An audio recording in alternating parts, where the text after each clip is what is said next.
Bienvenue dans cette nouvelle revue de moi-même, Jetfire! Cette fois-ci, ça va être Mini Tanker de la classe, il n'y a pas de classe justement, c'est un jouet de McDonald's ou Burger King. Oups.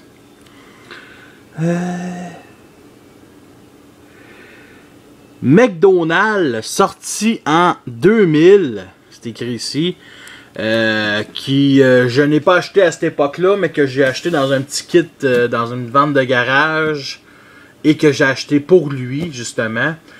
Et sérieusement, c'est une figurine justement de McDonald's. Fait qu'il faut vraiment être, on va se le dire, comment se pourrait dire, ça a coûté 3$, ça vaut 3$, ça vaut pas plus que ça. Fait que Mini Tanker qui représente très bien le personnage qu'on voit dans Beast Machine.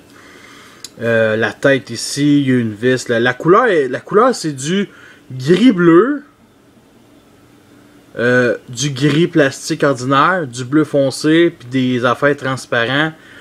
Et elle est sortie du jaune. Pour un jouet qui date de 15 ans, donc 5 couleurs. Aujourd'hui, on a souvent des triples couleurs. Mais là, cette fois-ci, c'est 5 couleurs. Fait que c'est vraiment cool. Même à ça, une 6e couleur avec un petit peu de gris ici. Les détails sont quand même très beaux. Les chenilles, comme je disais, du gris ici. Ici, il manque de détails, mais ça reste quand même... on voit... Tu sais, il y a beaucoup de détails. Vraiment beaucoup. C'est ça qui est intéressant. Les affaires jaunes, comme on... qui représentent très bien le personnage. La tête, son canon. Côté articulation, c'est juste la tête qui tourne. Signe maximal ici, on va dire. Ouais, excusez-moi, Vehicons, mais on voit très mal. Fait qu'on va commencer la transformation. Mais avant toute chose, on va le comparer avec un légende. Warpath, qui coûtait plus cher, qui est à peu près plus massif que lui. Tout simplement. Transformons-le. Bon, c'est assez bien simple. La tête, on la met comme ceci. On tourne ces parties-là 180 degrés vers le haut. Et on déplie les chenilles comme ceci pour former les jambes. Et on sort les mains comme ceci. Et nous avons notre mode robot Tanker. Voici une petite comparaison avec Warpath Légende classe, qui est quand même intéressant, fait quand même.